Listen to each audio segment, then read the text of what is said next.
Bon, attendez. On va voir si on peut améliorer les choses. Je vois que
là, c'est mieux. Est-ce que c'est mieux ou ça se coupe toujours? Allô? C'est mieux, je pense. C'est mieux, madame. C'est mieux. Maintenant, C'est c'est mieux. mieux. Très bien. D'accord. De toute façon, je ne peux pas faire mieux. Donc, je disais pour les diagrammes d'état-machine et de diagrammes d'état-transition. Donc, dans les versions précédentes de UML, on l'appelait diagramme état-transition. Et je ne sais plus si c'est à partir de la 2.1 ou 2.0 qu'ils ont changé son nom et on les appelle diagrammes d'état-machine. Donc, ne vous étonnez pas si dans la littérature, vous trouvez les termes diagramme d'état-transition. Donc, je vais partager le support de cours.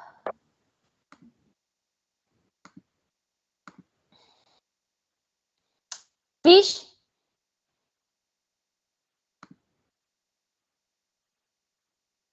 C'est bon, ça? Oui, madame. Oui. Très bien, très bien. D'accord. Alors, donc, je rappelle que le cours dernier, on avait commencé à décrire les diagrammes d'état-machine.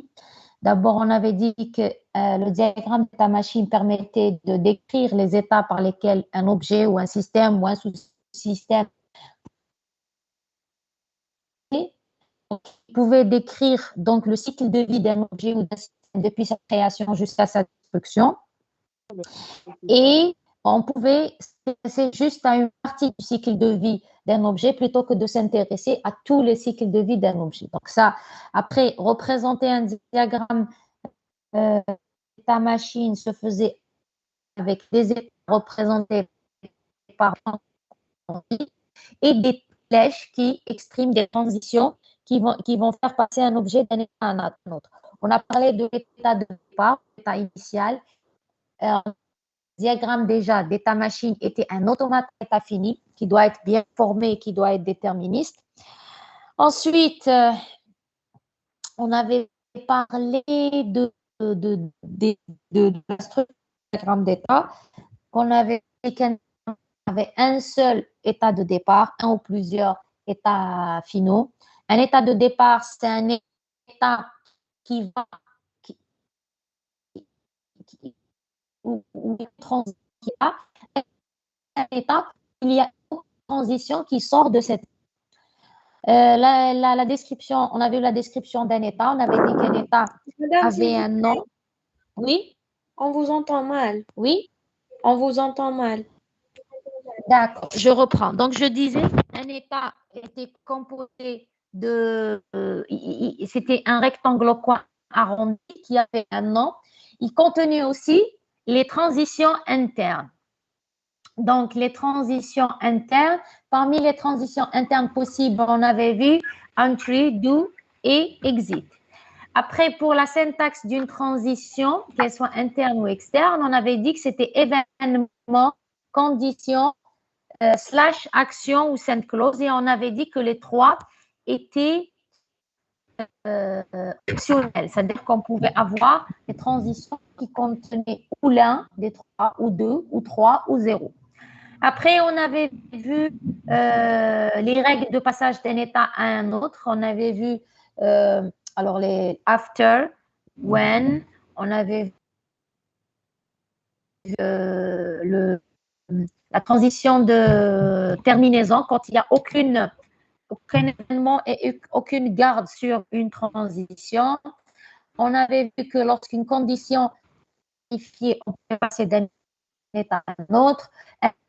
Avoir aussi, pour on pouvait avoir un événement ou un événement avec condition, tel que lorsque l'événement survient, si la condition est égale à vrai, l'événement et la transition est franchie, sinon, est ignoré.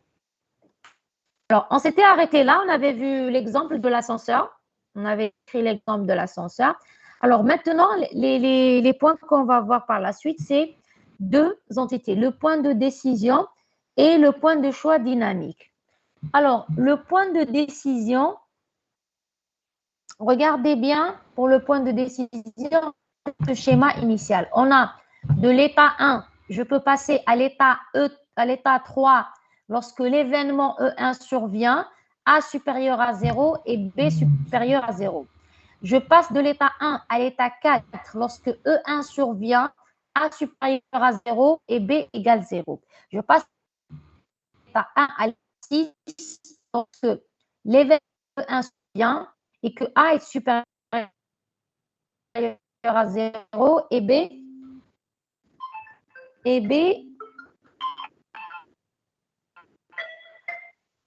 inférieur à 0.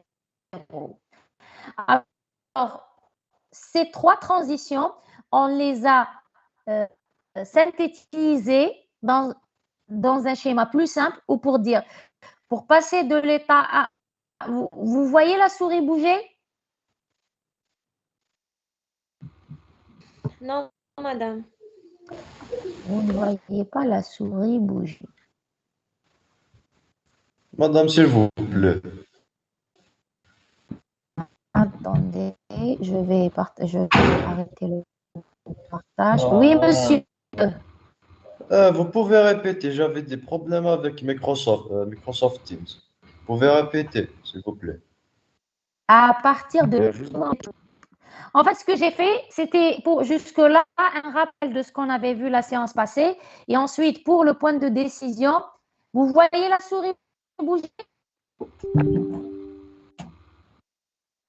Est-ce que vous voyez la souris? Est-ce que déjà ça s'affiche? Oui, madame. Et la souris?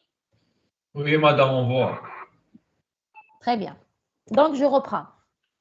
Si je regarde ce diagramme d'état, on a de l'état 1 à l'état 3, on passe avec l'événement E1, A supérieur à 0, B supérieur à 0. Pour passer de l'état 1 à l'état 4, il faut que l'événement E1 survienne et que A soit supérieur à 0 et B égale à 0. Pour passer de l'état 1 à l'état 6, il faut que l'événement E1 survienne et que A soit supérieur à 0 et B inférieur à 0. Donc, pour simplifier ce schéma, on remarque qu'on a E1 et A supérieur à 0 qui est en commun pour les trois transitions. Donc, on va juste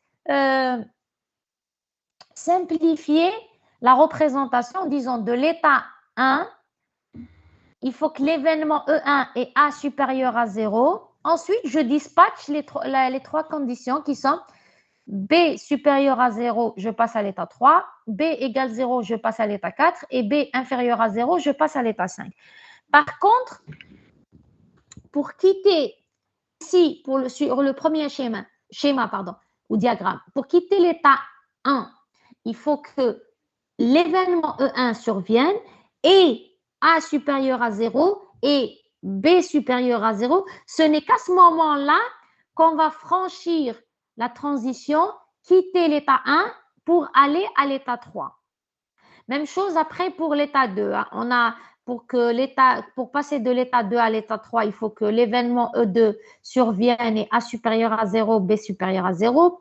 Pour passer de l'état 2 à l'état 4, l'événement E2, A supérieur à 0 et B égale 0.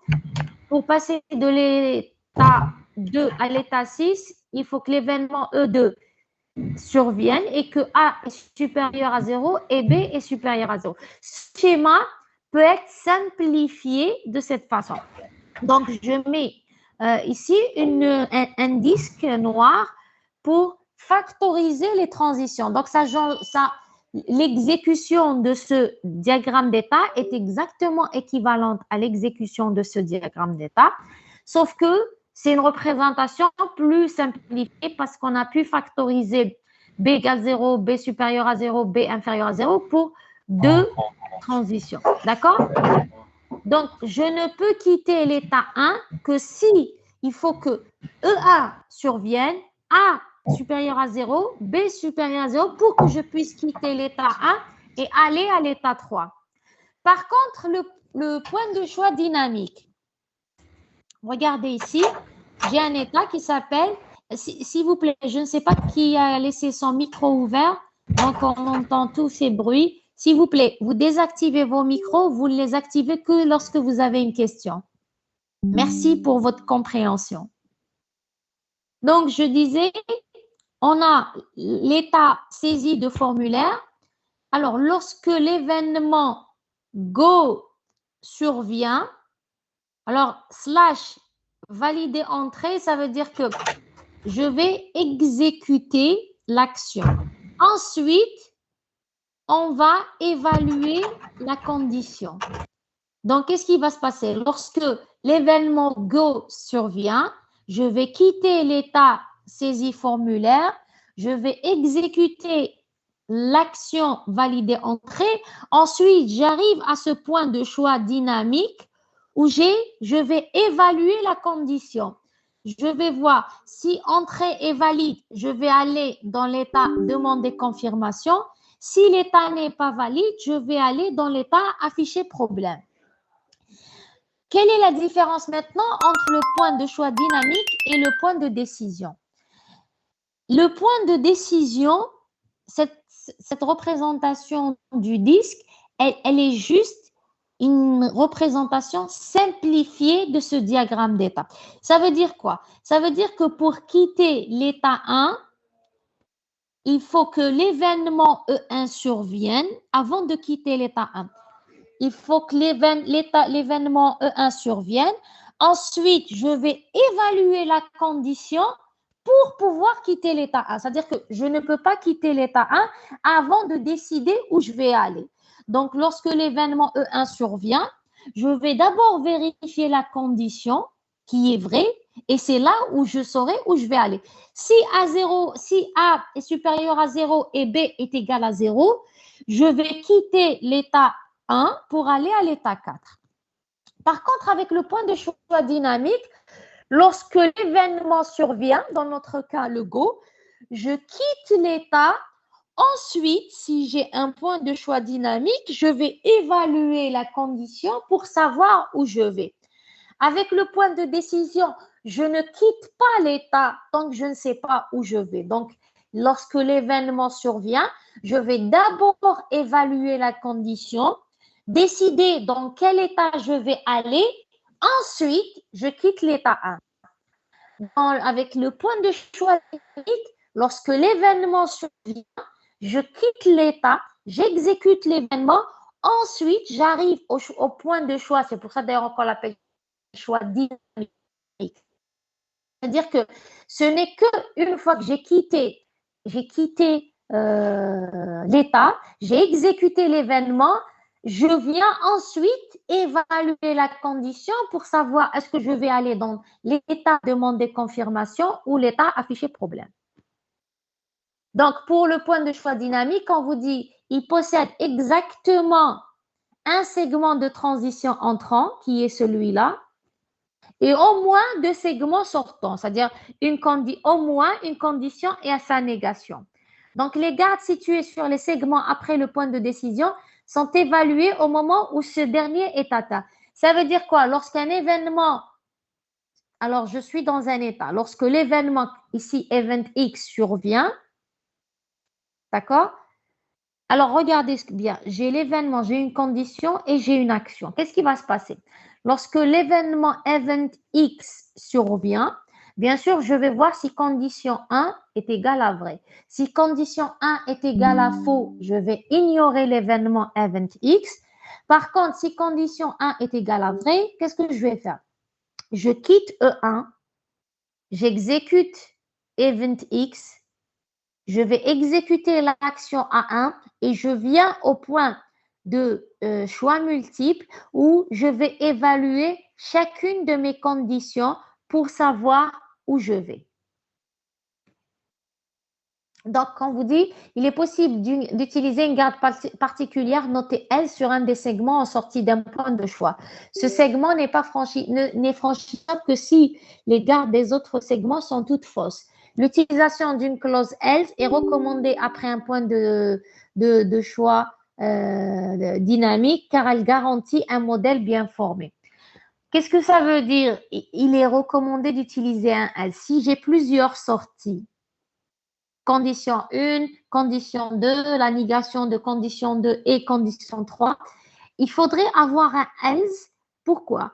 Parce que pour éviter le cas où toutes les conditions sont fausses. Parce que si j'arrive au point de choix dynamique et que toutes les conditions sont égales à faux, je reste bloqué dans ma condition. Je ne peux plus atteindre l'état final. Et là, on dira que notre diagramme, alors même pas diagramme d'état machine, on dira que notre automate à état fini n'est pas bien formé. Vous l'avez vu, un automate bien formé en cours de compile?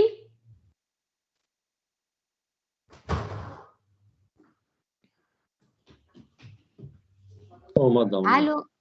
Pardon? Non, Oui, non, non? madame. D'accord.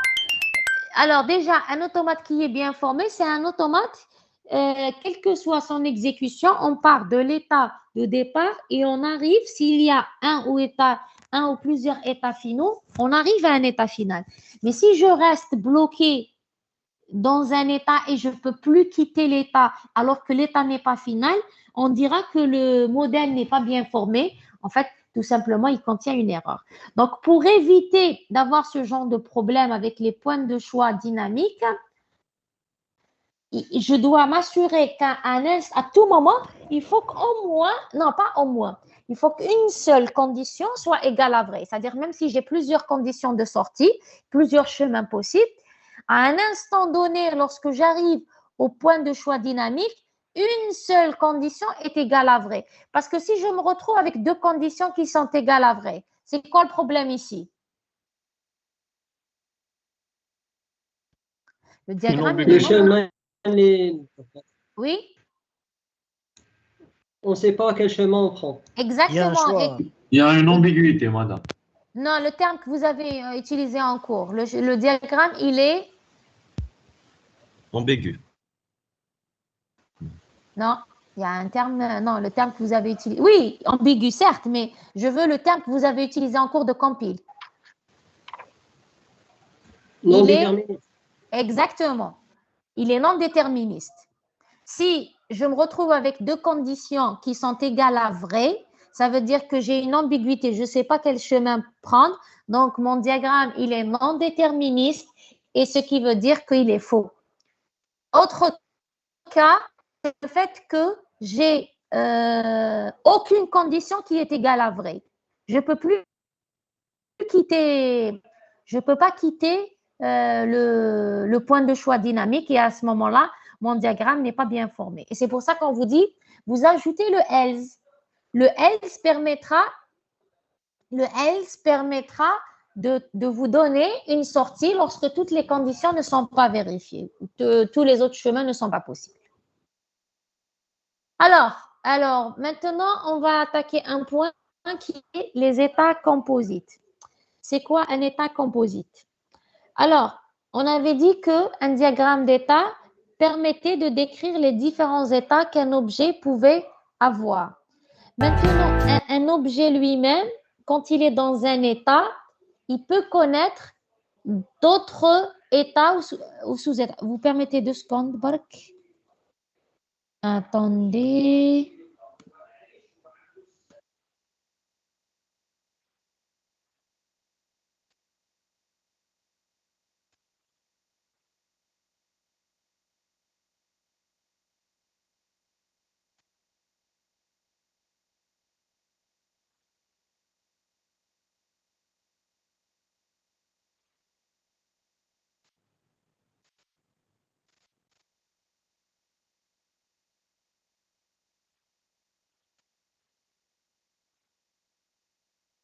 Désolée pour l'interruption, donc je remets le cours.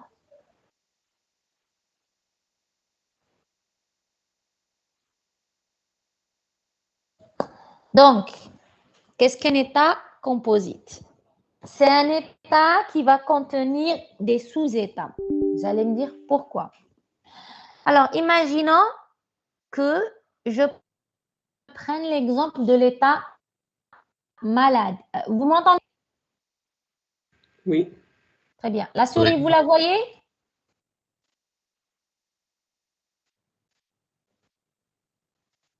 La souris? Non, madame.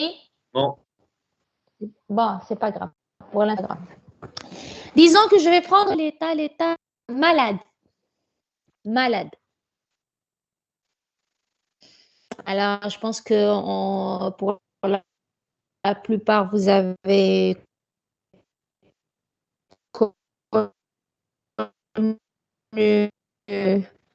au moins une fois le Covid.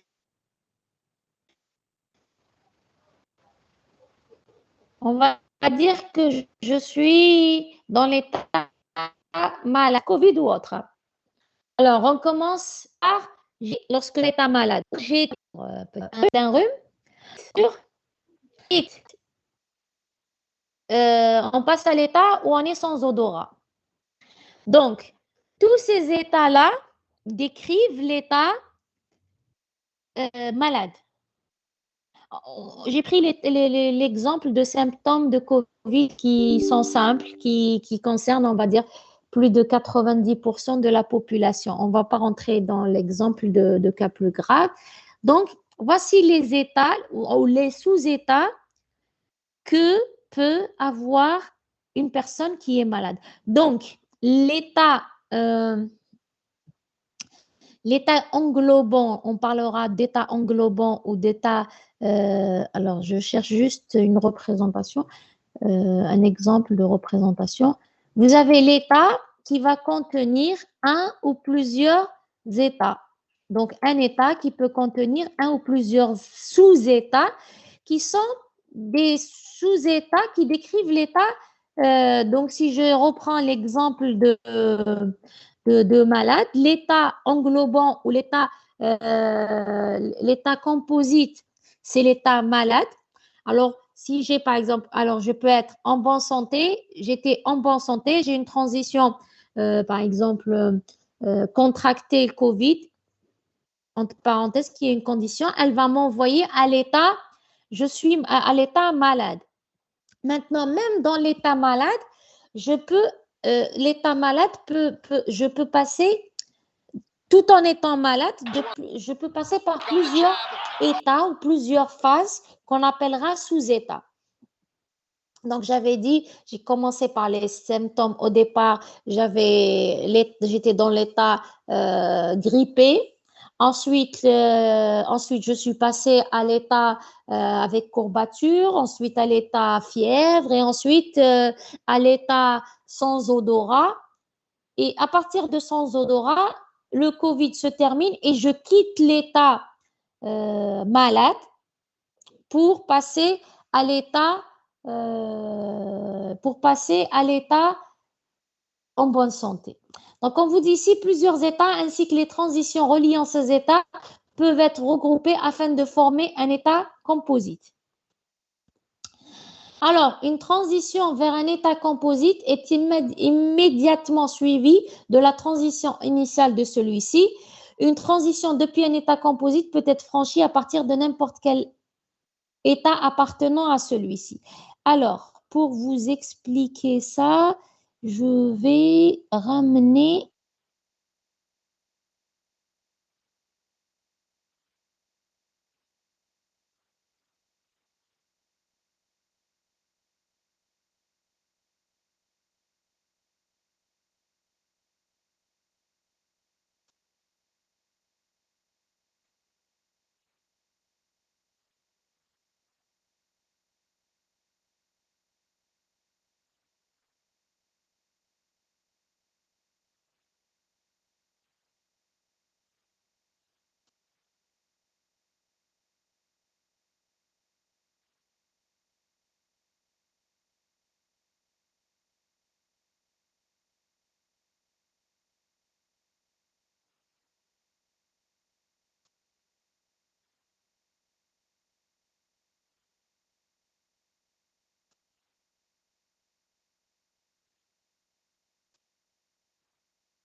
On ne vous entend pas, madame. Je pense que ça serait coupé. Parce qu'elle est partie ramener un truc. بس non. Patientez, patientez. Qu'est-ce que vous dites? Je l'ai redoublé. Est-ce que vous m'entendez? Oui, madame. Très bien. Donc, attendez, je repartage. Alors, je vais tenter quelque chose. Est-ce qu'on n'a pas de tableau?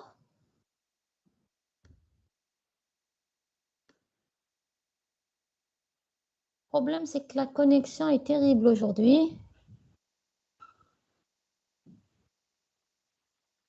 Ça s'affiche? Pas encore. Bon, voyons voir ce que je peux faire. Voilà. Donc, si je prends, et là, ça s'affiche? Non, madame. Rien. Oui, rien pour le moment. Attendez, je recommence.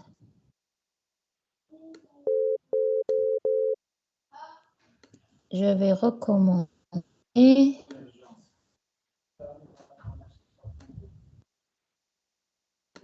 Et là?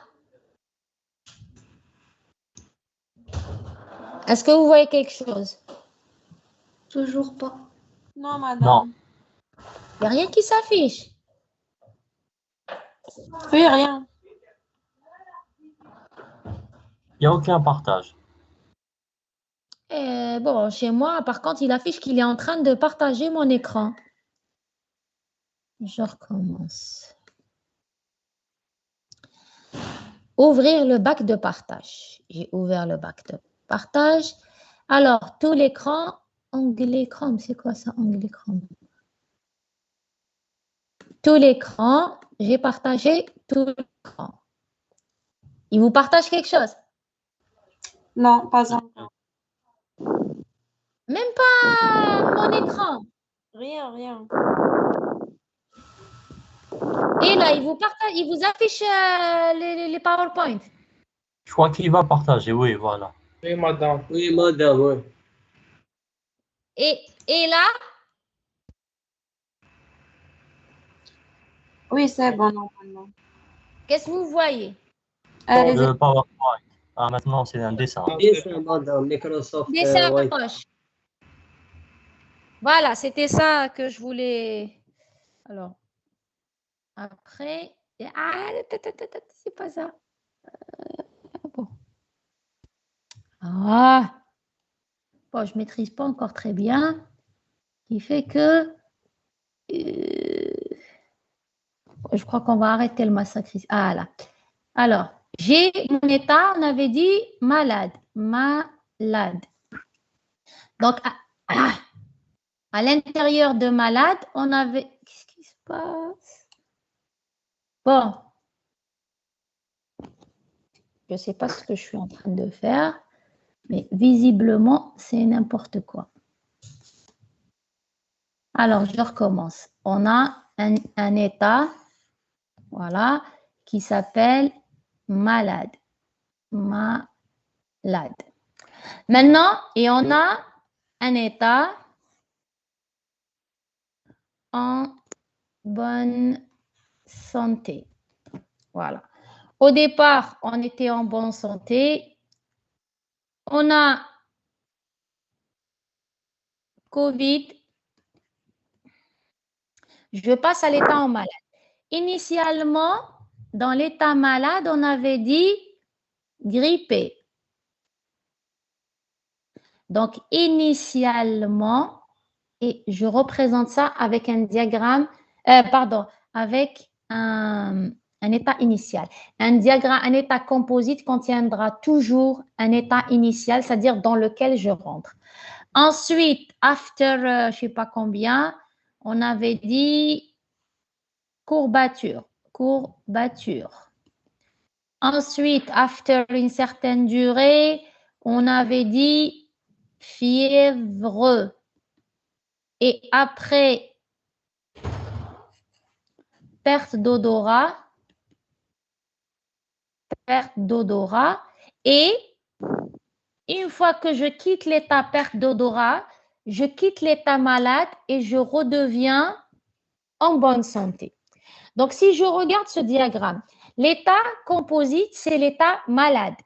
Alors, on va dire au départ, état initial, j'étais en bonne santé, d'accord? Lorsque la condition COVID est égale à vrai, je rentre dans l'état malade qui est l'état composite. Alors que je sois grippée, que j'ai des courbatures, que j'ai de la fièvre ou que je perde mon odorat, dans tous les cas, je suis malade. Donc, ce sont des sous-états de l'état malade qui est décrit avec plus de détails à l'intérieur de l'état malade. Maintenant, dans le cours, on vous dit une transition vers un état composite est immédiatement suivie de la transition initiale de celui-ci. Qu'est-ce que ça veut dire? Une transition vers l'état composite. Ici, j'ai la transition qui... Est-ce que vous voyez la souris se déplacer? Allô? Non, Et On la voit, madame. le curseur, le point noir, vous le voyez? Oui, oui, madame. Très bien.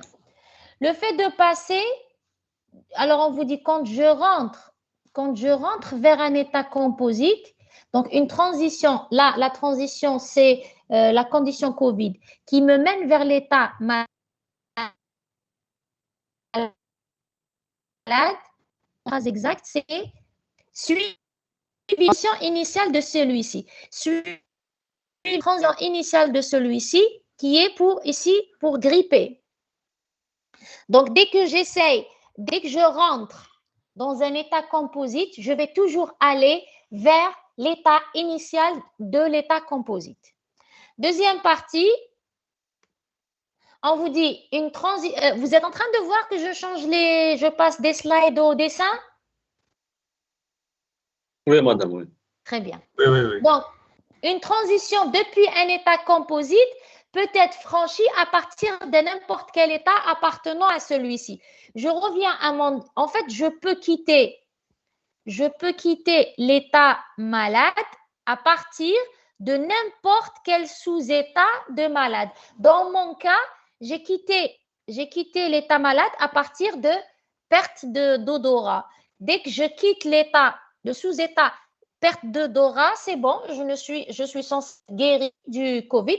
Donc, en quittant l'état perte d'odorat, regardez bien la flèche ici, je quitte aussi l'état malade. C'est ce que ça veut dire, c'est ce que veut dire la phrase quand on peut quitter un état composite à partir de n'importe quel sous-état. J'aurais pu, par exemple, quitter l'état malade à partir de grippé. J'aurais pu quitter l'état malade à partir de courbature. J'aurais pu quitter fiévreux. Par exemple, certains, ils ont eu juste la grippe. Alors, je vais mettre ici, comme condition PCR négatif. C'est-à-dire, je suis dans la perte d'odorat, mais dès que j'ai eu un PCR négatif, c'est bon, je ne suis plus malade. Disons que pour certains, ils n'ont pas eu le symptôme de perte d'odorat. C'est-à-dire, à partir de, une fois qu'ils ont eu la fièvre, ils peuvent quitter. Alors, comment je fais pour dézoomer? Je ne sais pas comment je fais. C'est quoi ça? L'assaut, non?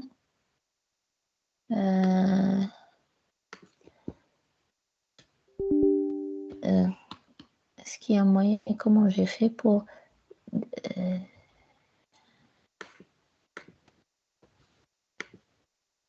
non. Je ne sais pas comment dézoomer. En tous les cas, disons que de fiévreux, je vais revenir à l'état avec même chose. Ici, PCR négatif. Donc, je peux aussi bien quitter malade. Il n'y a pas où dézoomer. C'est quoi ça? Mettre en forme, envoyer. Bon, attendez, ah, j'ai trouvé, c'est bon. Donc, je disais, je peux quitter, là aussi, je peux aussi quitter. Alors, certains, on va dire qu'ils ont juste à partir des courbatures, ils n'ont ni fièvre, ni perte de poids. Donc, ils peuvent aussi aller avec un PCR négatif. Je peux juste avoir un état grippé et je vais aller vers en bonne santé avec PCR négatif. Donc, je peux quitter. Ici, c'est un exemple où j'ai mis des conditions. J'ai mis des conditions pour gripper, c'est-à-dire que je peux juste être grippé et ensuite je suis en bonne santé. Ou alors de gripper, je passe la courbature et je sors avec un PCR négatif vers en bonne santé. Ou alors je vais être grippé, ensuite j'ai des courbatures, ensuite la fièvre, ensuite dès que mon PCR est négatif, je passe en bonne santé.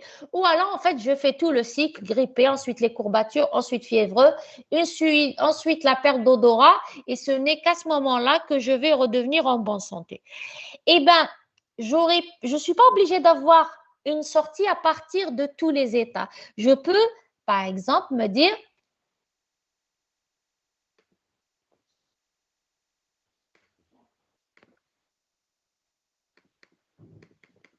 par exemple, je peux me dire que de gripper, je ne peux pas aller en bonne santé. Ou alors,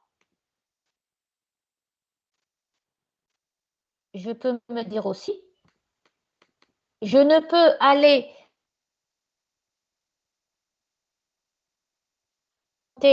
que à partir de fièvreux et perte de poids.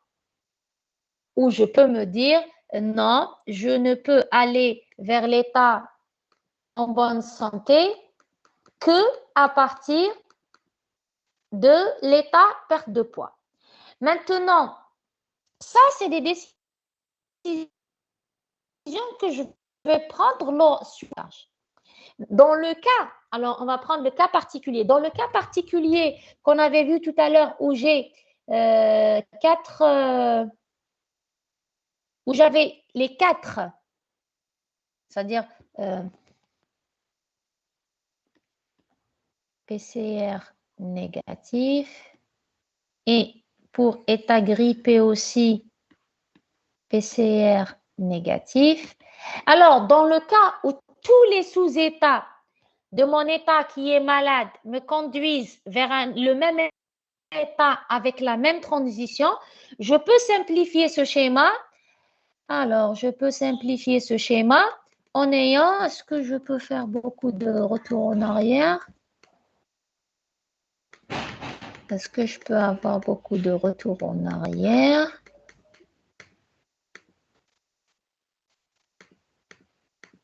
Voilà, donc on avait dit. Donc, je peux faire directement la condition PCR négatif. Négatif. Ça veut dire quoi? Ça veut dire, cette représentation simplifiée veut dire que à partir de n'importe quel sous-état de malade, je peux quitter l'état malade avec le PCR négatif. Ça veut dire que ça remplace les 4 flèches de PCR négatif qui vont aller de grippé à en bonne santé, de courbature à en bonne santé, de perte d'odorat à en bonne santé et de fièvre à en bonne santé. Donc, lorsque tous mes sous-états me renvoient vers le même état avec la même transition, je mets directement une transition de l'état global vers l'état destination, pour dire que c'est une transition qui sort de tous les sous-états. Des questions? Donc, voici Madame, ce que... Oui? Madame, on peut remplacer, on peut faire un point de décision. Un point de décision. Pourquoi faire? Ça dépend, bien sûr, si notre cahier de charge nous le demande. Ici, par exemple, où vous voulez mettre un point de décision? Un point de décision ou un point de choix multiple? Point de décision, madame. Cette modélisation, on peut faire un point de décision. Les 4 هذوك vers un cercle والساق هذاك vers en bonne santé. La recommandation pour les états composites, c'est d'utiliser une flèche directement de l'état englobant pour dire que ça remplace les 4 flèches qui vont sortir de tous les sous-états donc j'utiliserai pas dans ce contexte un point de décision, mais juste une transition qui va aller de l'état englobant ou l'état composite vers la destination. Madame. Oui. Madame, les états englobants, لازم يكون عندهم la même condition pour sortir. Non, c'est ce que je disais tout à l'heure. Je disais, lorsque j'ai pour les 4 la même condition, je fais ça. Tout à l'heure, on avait commencé. Alors, regardez, tout à l'heure, on avait commencé par un diagramme. Je peux avoir ça. Ça veut dire que pour quitter l'état malade, je ne peux le quitter qu'à partir du sous-état perte d'odorat. Par contre, quand je fais ça, là, je peux quitter l'état malade à partir de grippé si le PCR est négatif. Alors, on va dire ici, on va mettre, regardez ici, on va mettre after, je ne sais pas combien de temps, parce qu'il nous faut quelque chose pour quitter la transition. After X jours ou Y jours et Z jours. Quand j'ai une transition qui va aller de malade à en bonne santé. En fait, quand je suis dans l'état grippé, j'ai 2 sorties réellement. Et la première, c'est after X jours. La deuxième, c'est PCR négatif. Donc, dès que l'une des deux devient vraie, donc si c'est after X jours qui devient vraie la première, c'est-à-dire je fais un PCR, il est toujours négatif, il est toujours positif.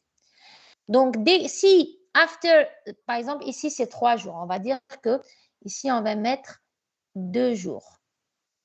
Ici on va mettre 1 jour. Ici on va mettre 3 jours. Et voilà.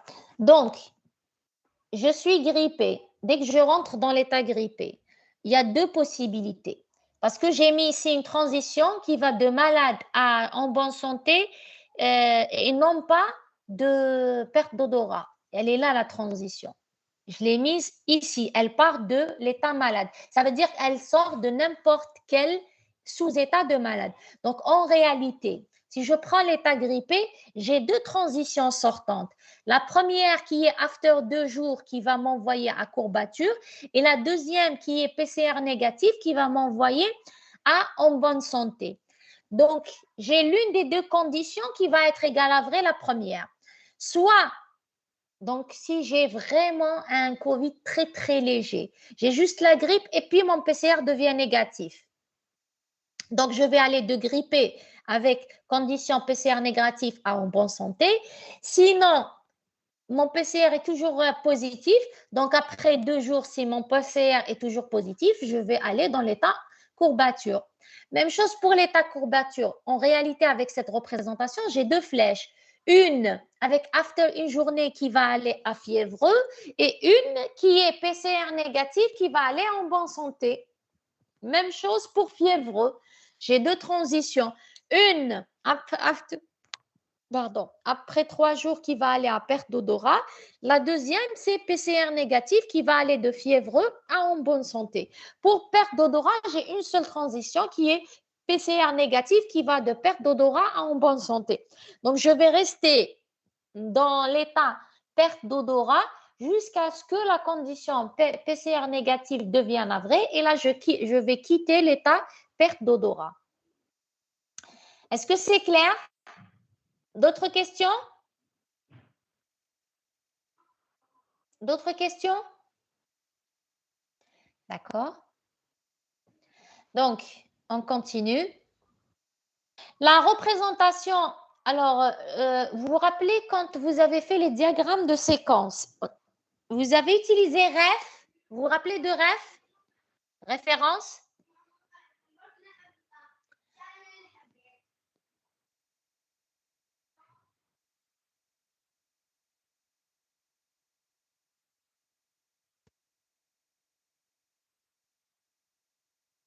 Donc, je disais, dans le diagramme de... Alors, dans le diagramme de séquence. Dans les diagrammes de séquence. Oui? Est-ce que vous vous rappelez de ref? Référence. Oui. À quoi sert référence? شغل نعيطون une procédure. On n'appelle pas une procédure, on appelle un autre diagramme de séquence. En fait, pourquoi? À quoi ça sert le ref? Pour le ref, alors, imaginons qu'on a un diagramme de séquence, des objets, et puis on a les transitions. À un moment donné, j'ai un ref. Ref, c'est pour, en fait, j'ai un ref, il est plus grand que ça. Ref, à quoi il sert le ref? En fait, il est représenté dans un autre diagramme de séquence quelque part et je fais référence à ce diagramme. Pourquoi on utilise ref? C'est pour plus de lisibilité, avoir un diagramme de séquence plus lisible.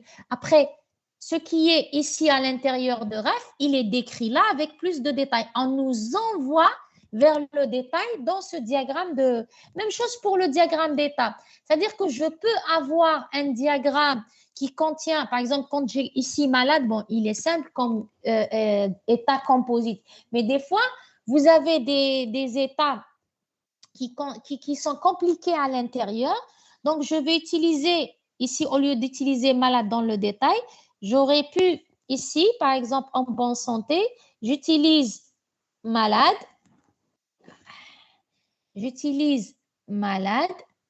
et je fais le symbole pour dire c'est un état composite qui va être représenté ailleurs. Donc, le symbole pour un état composite, c'est, on va dire, deux rectangles coins arrondis qui sont liés avec un lien au milieu. Donc là, je le représente dans un diagramme d'état complet et ensuite, dans un autre diagramme d'état, je vais décrire le détail de cet état composite qui est composé numéro. Donc, on vous dit, au départ, on a l'état initial, début, ensuite, je vais mettre la tonalité après. Alors, dès que l'événement chiffre n survient, on va exécuter l'exit qui est CC tonalité, on va exécuter chiffre de n et on va aller dans l'état numéroté. Puisqu'on est dans l'état numéroté, on va exécuter le entry, numéro.append.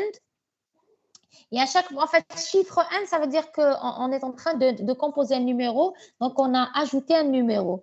Donc, par contre, ici, on a une transition externe, chiffre n, c'est-à-dire l'événement, c'est que je clique sur un nouveau numéro, je clique si c'est un téléphone numérique, sinon j'appuie sur le bouton d'un numéro. Et là, pourquoi c'est une transition externe? Pour m'obliger de quitter l'état numéroté, ensuite, et de revenir à l'état numéroté et exécuter le entry qui est numéro.append. Numéro, certainement, est une chaîne de caractères. Append pour rajouter le caractère qui a été tapé. Et dès que numéro.valide est égal à vrai, on quitte l'état, on sort de l'état composé numéro. Donc, ceci est juste un exemple d'état composite qui est représenté ici, peut-être dans un diagramme plus global, avec ce symbole pour dire qu'il est composite, et le détail, il est dans un autre exemple. Aussi, un autre exemple d'état composite, où là, par contre, là, on a mis l'état composite dans le diagramme complet. Pourquoi? Parce qu'on a jugé qu'il n'était pas assez complexe et qu'on pouvait représenter le détail de cet état composite dans le diagramme d'état global. Alors, qu'est-ce qu'on a ici? En fait, c'est un exemple de diagramme d'état pour une commande. Une commande, elle peut soit être active dans un état actif, c'est-à-dire en cours de préparation. Ensuite, elle peut être soit annulée, soit livrée. Donc, l'état initial pour une commande, c'est actif. Et c'est pour ça qu'on a... vous suivez avec la... Vous arrivez à voir les mouvements de la souris? Oui, Madame. Oui. Très bien. Donc, on a 3 états. Notre diagramme d'état contient 3 états, actifs, annulés et livrés. Maintenant, l'état initial, c'est actif. On avait dit que lorsque je vais dans un état composite, je vais aller à son état initial. C'est-à-dire, quand je suis dans l'état actif, au départ, dans quel sous-état je suis? Donc, toujours dans un état composite, on doit avoir un sous-état initial. Donc, il est là. Donc, toute transition qui m'envoie, qui rentre dans l'état actif, elle va m'envoyer l'état initial de l'état actif. Alors, qu'est-ce qu'on vous dit? Si, alors, ici, je rentre l'état initial, il rentre avec l'action sélectionner le premier produit. Je rentre dans l'état contrôle. Qu'est-ce que je fais? D'où contrôle produit. Ensuite, la condition, pas tous les produits sont contrôlés. Qu'est-ce que je vais faire? Sélectionner produit suivant. Et je boucle avec cette transition externe, transition réflexive. Alors, qu'est-ce qui va me faire quitter l'état contrôle? Soit tout est contrôlé et tout est disponible. Je vais dans l'état livraison et de l'état livraison, je vais exécuter d'où livrer. Et lorsque la condition, la livraison est prête, c'est-à-dire tout a été livré, je passe dans l'état livré. Donc, on vous dit, je peux quitter un état composite à partir de n'importe quel sous-état. Dans notre cas ici, on l'a quitté à partir du sous-état livraison pour aller à l'état livré. Il y a un autre chemin ici, c'est que pour quitter aussi l'état contrôle, j'ai soit tout est contrôlé, par contre, on n'a pas tous les produits qui sont disponibles. Le contrôle, il permet de vérifier la disponibilité du produit. Donc, s'il reste au moins un produit qui n'est pas disponible, j'ai contrôlé tous les produits, mais au moins un produit n'est pas disponible, je vais aller dans l'état attente. Et je vais rester dans l'état attente. Lorsque l'événement réception produit survient, c'est-à-dire quand on réceptionne, je vais vérifier est-ce que tous les produits sont disponibles. Maintenant, tant que je reçois des produits et que tous les produits ne sont pas encore disponibles, je reste dans l'état attente. Je quitte l'état attente lorsque l'événement réception produit survient et que tous les produits maintenant sont disponibles, donc je peux aller dans l'état livraison. Par contre, je regarde ici, j'ai la condition annulation, l'événement annulation. C'est-à-dire, s'il y a une annulation, je vais aller dans l'état annulé. Mais si je regarde bien, la transition annulation, elle va de actif à annulé. Pourquoi? En fait, je peux annuler, l'événement annulé peut survenir alors que la commande, elle est dans l'état contrôle. L'annulation, elle peut survenir alors qu'il est dans l'état attente. L'annulation peut survenir alors qu'il est en cours de livraison. Et c'est pour ça qu'au lieu d'avoir 3 transitions qui vont aller de contrôle, de attente et de livraison avec l'événement annulation, on a eu une seule transition annulation qui va de actif à annulé. C'est bon? On continue? Des questions? Allô? Madame, Oui? madame, pour annuler, annulation, il ne faut pas une condition avec quelque chose de... C'est un événement, c'est un événement. Enfin, que ça soit un événement, que ça soit une condition, l'essentiel, c'est-à-dire maintenant, l'essentiel, c'est que ayant une transition qui va de actif à annulé, ça veut dire que cette transition, en réalité, elle part de contrôle à annuler, de attente à annuler et de livraison à annuler. Donc, j'ai 3 transitions qui ont été synthétisées en une seule qui va de actif à annulé. D'autres questions? On continue? Madame Tima, on n'affiche pas la cause de l'annulation. Pourquoi on a annulé? Ben, on aurait pu le faire si c'était dans l'énoncé. Là, c'est juste un exemple. Ah, d'accord. C'est juste un exemple. Après, ça dépend du détail de votre cahier de charge. D'accord, merci. Alors, qu'est-ce que j'ai fait? Voilà, l'ordre d'appel. Alors, on vous dit, avant l'entrée, l'ordre d'appel, c'est puisqu'on a des états qui peuvent contenir des sous-états et les sous-états peuvent aussi contenir des sous-états et ainsi de suite. C'est-à-dire, il n'y a pas une règle qui interdit d'avoir un niveau d'imbrication. Donc, je peux avoir des états qui contiennent des sous-états et les sous-états qui contiennent eux aussi des sous-états et les sous-états qui contiennent des sous-états avec des imbrications de plus en plus profondes. Comme on avait vu qu'il y a des entries et des exits. Des entries et des exits.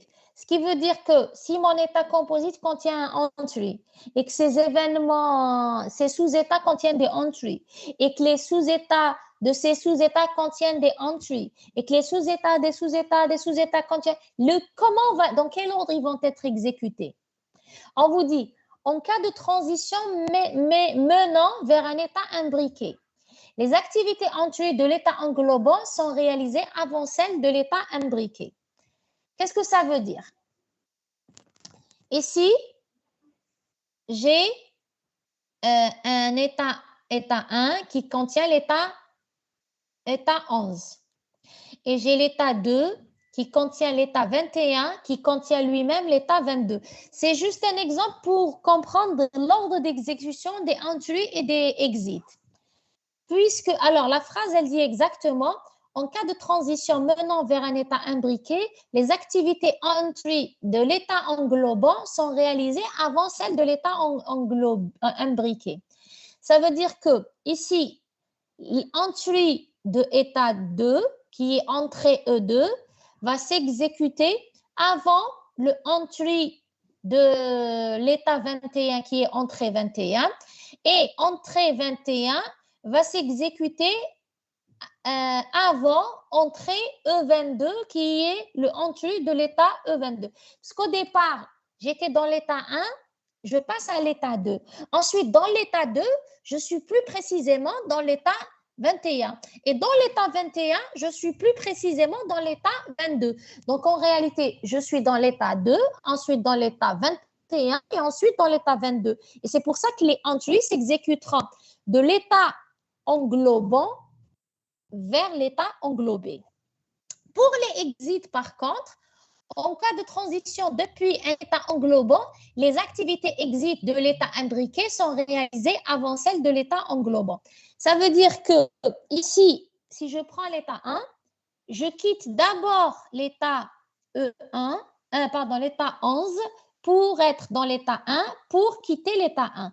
Donc, j'exécuterai d'abord l'exit de l'état 11 qui est quitté E11. Ensuite, j'exécute l'exit de l'état 1 qui est quitté E1. Donc, ma question, je vous laisse 2 minutes. Si l'événement event 1 survient, quel est l'ordre? Qu'est-ce qui va se passer? C'est-à-dire l'ordre d'exécution des entries et des exits. Qu'est-ce qui va se passer? Donc, je vous laisse 2 minutes pour réfléchir à la question. Qu'est-ce qui se passe lorsque event 1 survient? Quel est l'ordre d'exécution de tout ce qu'on a ici? Je vous laisse 2 minutes pour réfléchir et on corrige. Après, vous pouvez me proposer, me faire des propositions sur le chat. Hein. Alors, où est-ce qu'il est le chat? Ça se coupe, il y a des coupures. On peut faire avec Google Meet. Vous pensez que c'est mieux avec Google Meet? C'est une question de connexion Internet, c'est-à-dire de qualité de connexion. Ça n'a rien à voir avec Google Meet ou autre. Trop de coupures. Mais c'est l'ordre inverse pour exit. Oui. Une chaîne. Alors oui. Voilà. Exactement. Alors maintenant, je remets l'exemple. Vous me dites.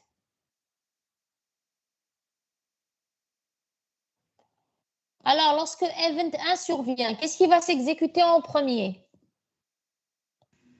Madame, le sous-état initial de état 2.1. Et qui s'appelle? Donnez-moi directement son nom. Initialisé.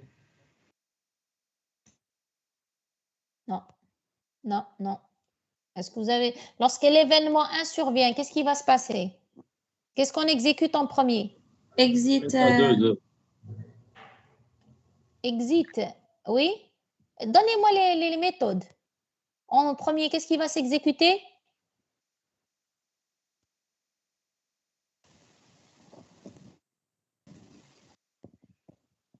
Alors, exit de état 1 après exécution. Alors, exit de état 1 après exécution de action, après les imbrications du entry. Alors, très bien. Exit E11, ensuite exit E1, ensuite, alors je remets. Alors, donc, on exécute en premier. Donc, lorsque l'événement event 1 survient, on va faire quitter E11 en premier, puisqu'on va quitter l'état 1. Donc, on va exécuter d'abord les exits de l'état 1. Et puisque j'ai 2, lequel je vais exécuter en premier, ben, c'est celui de l'état imbriqué. Donc, je vais faire quitter E11, ensuite quitter E1. Donc, et là, j'ai quitté l'état 1. Je vais exécuter event 1, ensuite action 1. Et je vais rentrer dans l'état 2. Puisque je rentre dans l'état 2, je vais exécuter les entries de l'état 2. Puisque les entries, on avait dit, on part de l'état englobant et on rentre. Donc, on va exécuter entrée E2, ensuite entrée E21, ensuite initialiser, ensuite entrée E22. Donc, je reprends. L'ordre d'exécution, ça va être quitter E11, ensuite quitter E1, ensuite event 1, ensuite action 1, ensuite entrée E2, ensuite entrée 21, ensuite initialiser, ensuite entrée 22. Des questions? Est-ce que tout le monde a compris comment fonctionne l'ordre d'exécution des entrées et des exits quand on a des états composites? Est-ce que vous avez des questions? Oui, c'est clair, très bien. Alors, on continue. On passe maintenant à l'historique. Alors, chaque région ou sous-diagramme d'état peut avoir un pseudo-état historique noté par un cercle qui contient un H. Une transition ayant pour cible le pseudo-état historique est équivalente à une transition qui a pour cible le dernier état visité dans la région contenant le H. Qu'est-ce que ça veut dire?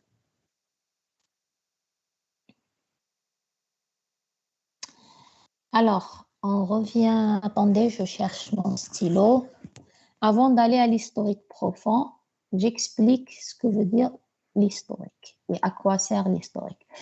Alors, comment je fais pour tout effacer? On va créer encore un nouveau tableau.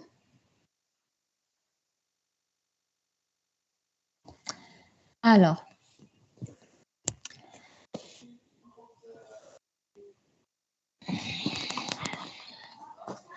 disons que j'ai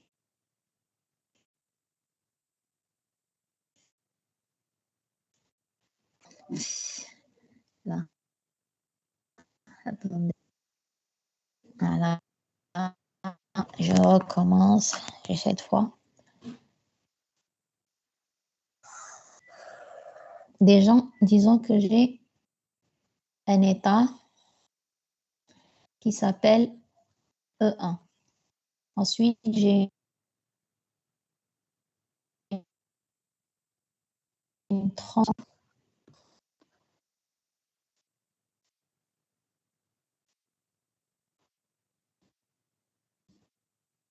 E2. Quitter E2 vers... Alors, bien sûr, on a une transition ici qui nous mène vers E1, peu importe. Ensuite, j'ai E11, E12, E13 et par exemple V1. Ensuite, alors, disons que j'étais avec l'événement X. Vous arrivez à voir l'affichage? Vous voyez l'affichage? Oui, madame, vous avez décidé. Oui. Très bien. Juste, il faut me répondre parce que j'arrive pas à afficher vos chats, donc je dois basculer entre les fenêtres. Essentiel. Maintenant, disons qu'avec l'événement X, je suis dans l'état E1. Et puisque l'état initial de E1, le sous-état initial de E1, c'est E11, je suis dans E11. Ensuite, alors peu importe l'événement. Alors, peu importe l'événement, par exemple, ici, j'ai une condition. Ici, j'ai une autre condition. Ça peut être n'importe quoi. L'essentiel, c'est que je passe d'une transition à une autre. Donc, j'étais dans E1. Lorsque la condition est égale à vrai, je passe à E2, à E12. Et lorsque la condition est égale à vrai, je passe à E13. Bon, maintenant, j'ai mis... On va faire, par exemple, hein. Ou alors, on va laisser comme ça. Attendez, on va laisser comme ça. Donc, après, j'ai l'événement V1 qui va me conduire à l'état E2. Ça veut dire quoi? Ça veut dire que V1, en fait, il peut survenir alors que je suis dans E11, ou alors dans E12, ou alors dans E13. Maintenant, si je fais une transition, par exemple, T. Donc, j'étais dans E11, je passe à E12, je passe à E13. Avec l'événement V1, je passe à E2. Et de E2, avec l'événement T, je reviens à E3. Par contre, si je me disais, je ne veux pas revenir à E3, je veux revenir à l'état au sous-état dans lequel je me trouvais avant de quitter E1. Ça veut dire que, disons que j'étais dans E11, ensuite l'événement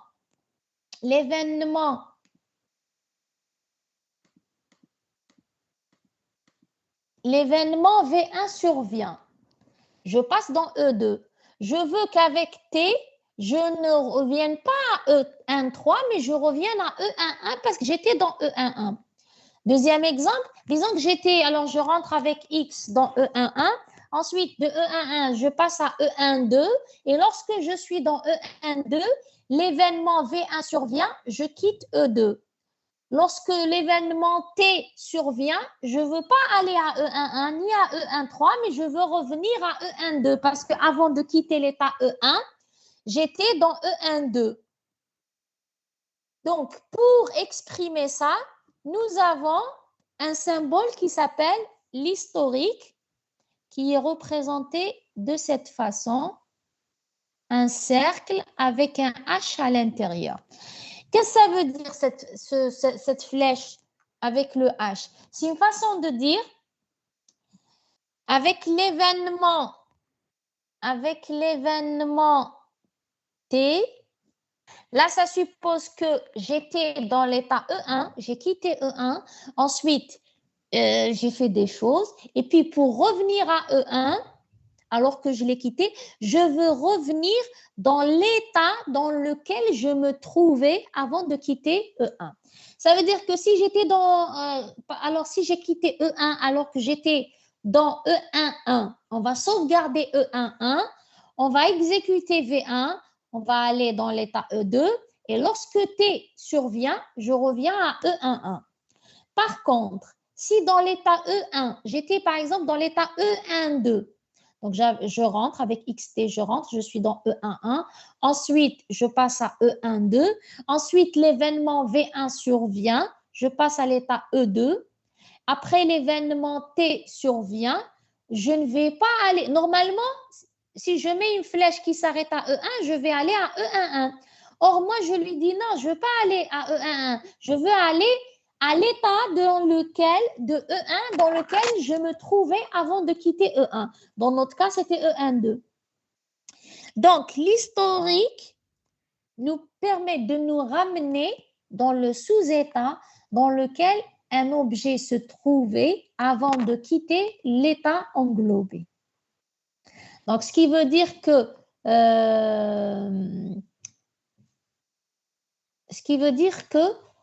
avant de quitter un état global, je vais sauvegarder le sous-état dans lequel je me trouve, je vais le quitter et bien sûr s'il y a un H, et quand je vais revenir, s'il y a une transition qui me conduit vers le H, je vais récupérer le sous-état que j'avais sauvegardé et je vais aller vers ce sous-état-là.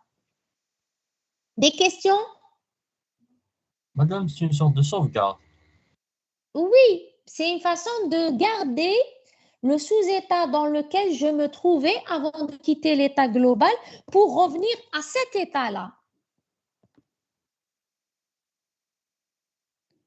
On vous dit une transition ayant pour cible le H est équivalente à une transition qui a pour cible le dernier état visité dans la région contenant le H.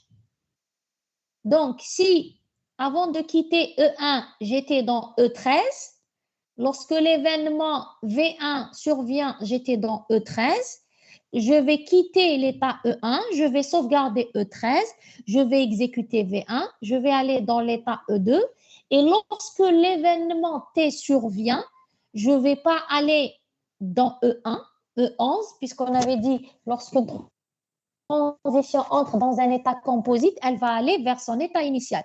Je ne vais pas aller vers E11, mais je vais aller vers E13 parce que j'étais dans E13 avant de quitter l'état E1. C'est clair? Alors, je vais voir s'il y a des questions à propos de ça. Non, c'est bon. Donc, on continue si vous n'avez pas de questions. Et on vous dit, un état historique peut avoir une transition sortante non étiquetée indiquant l'état à exécuter si la région n'a pas encore été visitée. Alors, je m'explique. Qu'est-ce que ça veut dire ici? Si je regarde ce diagramme d'état, l'état initial, c'est B0. D'accord? Ensuite, de B0, où est-ce que je vais aller? On a une flèche qui va vers le H. L'historique, on avait dit que l'historique, j'y vais quand j'étais dans un état et je l'ai quitté. Donc, ça veut dire que pour aller vers H de E2, il faut d'abord que je sois dans H. Ensuite, je quitte E2 et quand je reviendrai, je vais aller vers l'état sauvegardé. Maintenant, la flèche que j'ai du H vers B1, qu'est-ce qu'elle signifie? Ça signifie que lorsque j'étais par exemple dans B0 et il y a un événement qui est survenu et je vais dans le H.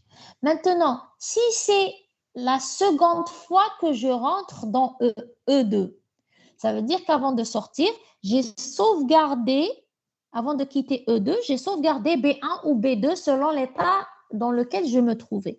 Par contre, si c'est la première fois que je rentre dans E2, donc il n'y a pas eu de sauvegarde, je vais aller vers B1. C'est ce que veut dire cette phrase. Un état historique peut avoir une transition sortante. C'est la flèche qui va du H vers B1. C'est-à-dire elle ne contient rien. Indiquant à l'état à exécuter, c'est la région n'a pas encore été visitée. C'est-à-dire, si c'est la première fois que je rentre dans E2, je vais aller dans B1.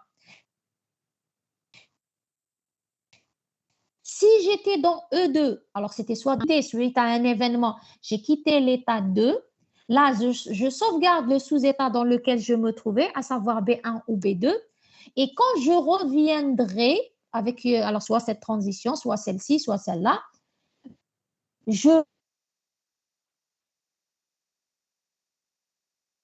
c'est-à-dire B1 ou B2 avant de quitter E2. Par contre, ici, l'état initial, c'est B0. Quand je vais vers le H, c'est la première fois que je rentre dans E2. Donc, je n'ai pas eu une sauvegarde d'un état précédent, puisque je n'ai pas quitté E2, vu que c'est la première fois que je rentre dans E2. À ce moment-là, je dirais, puisque je n'ai pas un état historique, je n'ai pas sauvegardé un état avant, puisque c'est la première fois que je rentre dans E2, là, je vais aller dans B1. Après, notre programme, si je devais le lire, notre diagramme, si je devais le lire, état initial B0. Lorsqu'un événement, cette transition est franchie, je vais aller vers le H. Puisque c'est la première fois que je rentre dans E2, je vais aller vers B1. Ensuite, je vais faire B1, B2, B1, B2, jusqu'à ce qu'un événement me fasse quitter E2. C'est cette transition qui va de transition, elle sort et de B1 et de B2. donc cette transition est franchie et je passe à B3, soit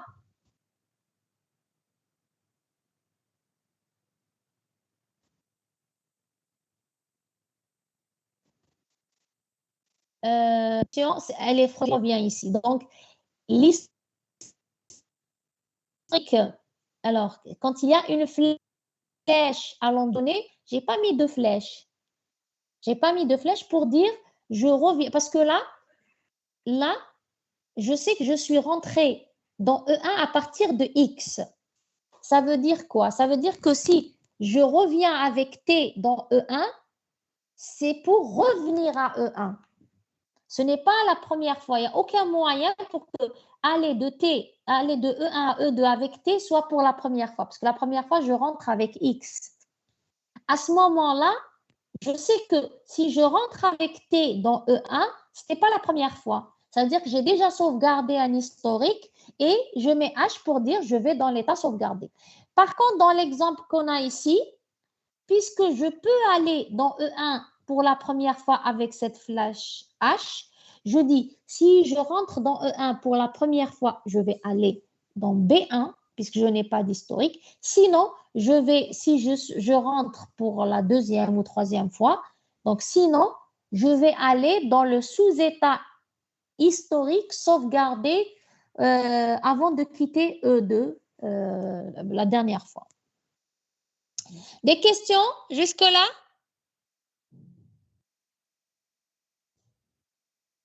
Des questions? Je continue?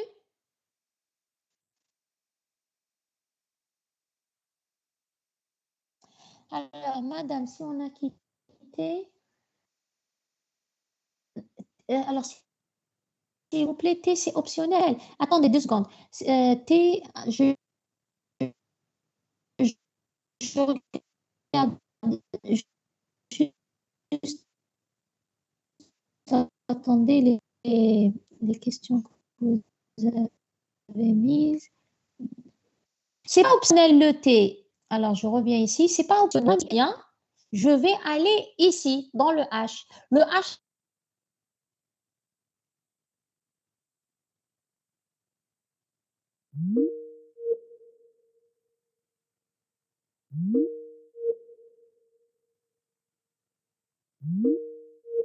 si on a quitté l'état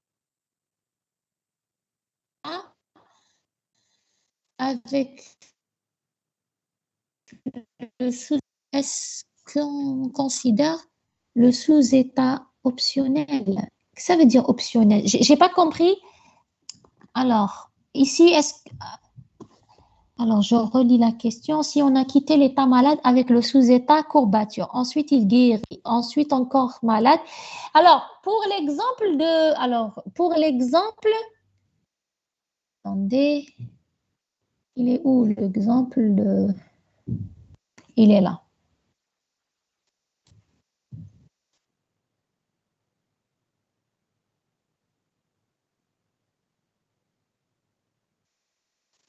Je ne mets pas d'historique parce que pour moi, à chaque fois, le Covid, il commence par gripper. C'est-à-dire que même si je suis en bonne santé et que je recontracte le Covid, ça va être état initial grippé. C'est-à-dire, généralement, le Covid, il ne fait pas une pause, ensuite il revient. On ne peut pas avoir le scénario, par exemple, au départ, j'étais grippée, ensuite, j'avais des courbatures, ensuite, mon PCR est négatif, donc je suis en bonne santé, ensuite, je reprends le Covid, il continue, il revient en courbature pour continuer. Ça ne se passe pas comme ça. Généralement, c'est le même circuit que je refais à chaque fois. Enfin, bien sûr, en supposant que le Covid, c'est grippé, ensuite courbature, ensuite fièvre, ensuite perte d'odorat. Si je me dis que c'est ça, l'état malade pour le Covid, je le refais à chaque fois. C'est pour ça que là, je n'ai pas mis d'historique. Par contre,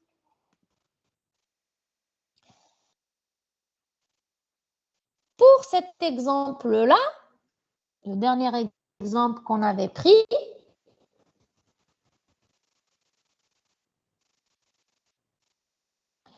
j'étais par exemple dans E, E, E11. J'étais dans pardon, E12. Ensuite, l'événement V1 survient, je passe dans E2. Moi, je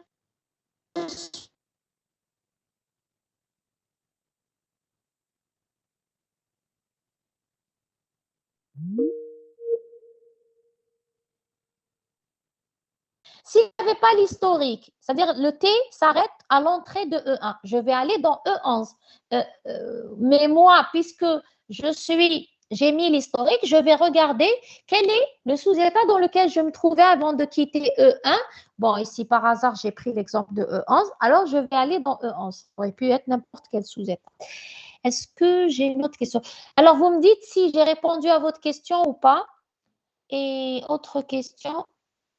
Alors, la flèche qui rentre dans E11, elle que la première fois. Exactement. Exactement. Ici, non, parce que je peux avoir aussi. Attendez.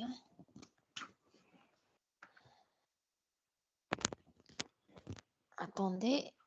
C'est-à-dire pas forcément la première fois. Toute transition, par exemple, je peux avoir ici un état. Attendez, je vais essayer de. Bon.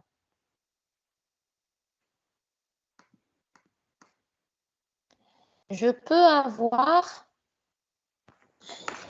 Il faut que je le mette aligné pour que ça soit bien représenté. Voilà.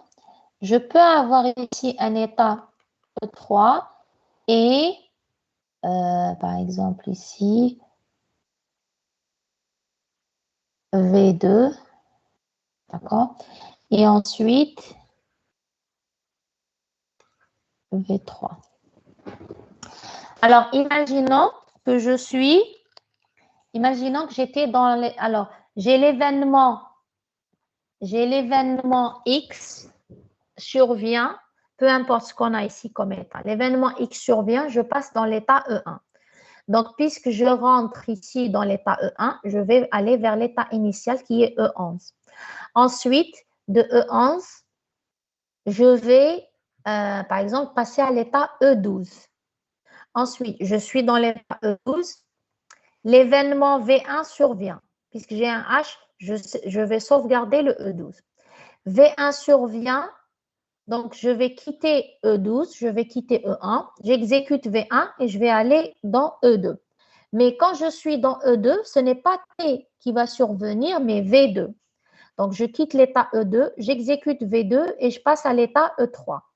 Quand je suis dans l'état E3, l'événement V3 survient, je quitte l'état E3, j'exécute l'événement V3. Et là, où est-ce que je vais aller? Où est-ce que je vais aller pour... Oui, s'il vous plaît, madame. Alors, on revient à E. On revient à l'état initial. Exactement, parce que là, je suis rentrée dans E1. Donc, je vais revenir à l'état initial. Toutes les transitions qui vont vers E1, elles vont aller vers E11. Par contre, ici, puisque j'ai mis un historique, je vais aller à la valeur sauvegardée avant de quitter E1. Est-ce que c'est clair maintenant? Est-ce que c'est clair comment on fonctionne? Très bien. Alors, vous pouvez répéter le dernier diagramme de PowerPoint. Attendez 2 secondes. Parce que j'ai raté une question. Avec horloge. Je n'ai pas compris avec horloge. Qu'est-ce que ça veut dire?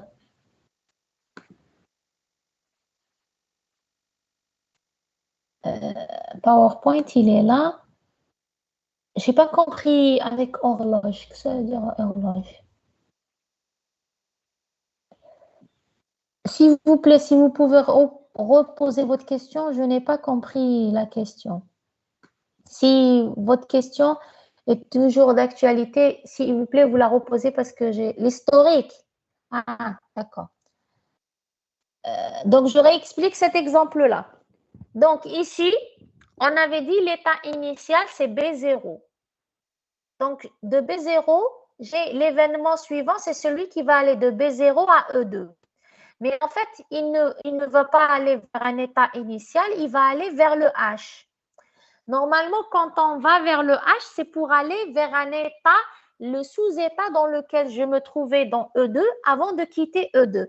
Or, comme c'est la première fois que je rentre dans E2, parce qu'on va le diagramme, il commence à B0 et je rentre dans E2.